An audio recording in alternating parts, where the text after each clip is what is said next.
বাংলাদেশের মানুষ কথা বলার অধিকার ফিরে পেতে চায়। তারা তাদের গণতান্ত্রিক অধিকার ফিরে পেতে চায়।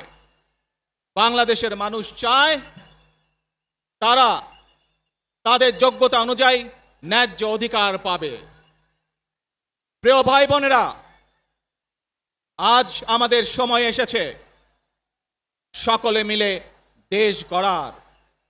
এই দেশে যেমন পাহাড়ের মানুষ আছে, এই দেশে একইভাবে সমতলের মানুষ আছে।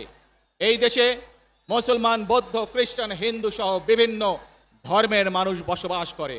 আমরা চাই সকলে মিলে এমন একটি বাংলাদেশ গড়ে তুলব আমরা, যেই বাংলাদেশের স্বপ্ন একজন মা দেখেন, অর্থাৎ একটি নিরাপদ বাংলাদেশ আমরা গড়ে তুলতে চাই।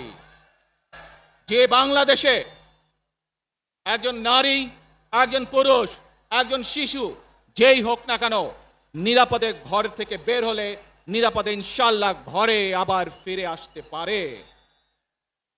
প্রিয় ভাই বোনেরা,